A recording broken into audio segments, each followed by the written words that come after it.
we have to get to the bottom of, is there a breakdown in that communication? Are people being disenfranchised because their registration status was changed? I've heard anecdotal evidence from both parties, and so we just have to get absolute clarity on that and what we have to do proactively going forward to make sure that never happens again. And I know you guys have been working hard on this too. Madam Secretary.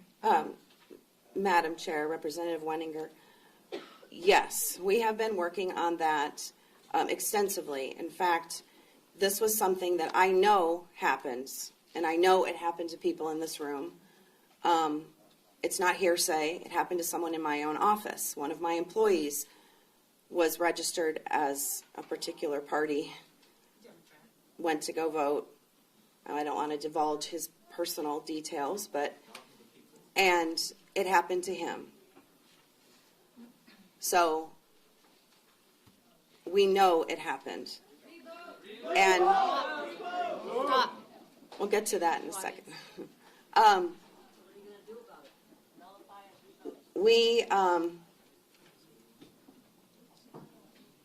We worked with ADOT, MVD, all day Friday and with the counties.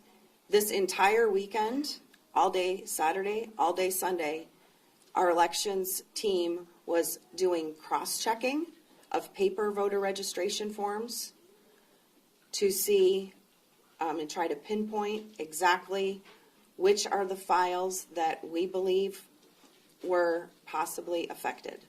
We do not have, obviously, a complete report or anywhere near a complete report on that.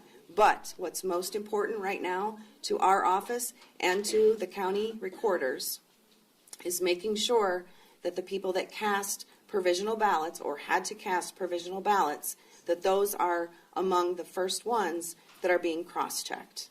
Because if those were votes that should count, they need to be counted. So that is our priority right now. Thank you. Representative White. Okay. Madam Secretary, this is kind of new information for me. Do we know? Has this happened in previous elections, or is this a new occurrence? Maybe if you wanted to speak to that, because this particular issue, I just kind of like the first I've heard of it. Exactly. Yeah. Madam Chair, we've heard this. It appears that we've heard complaints of this before, but never to the level that we've heard it to this election. So we are going to be going back and investigating, is this a new phenomenon? Was a process changed recently that wasn't from before? Or was it, what exactly? Is it something that has been changed? Was it a process that was changed? Was it a system that was changed? Or was it just because there was more people that were switching and more interest in this presidential preference election?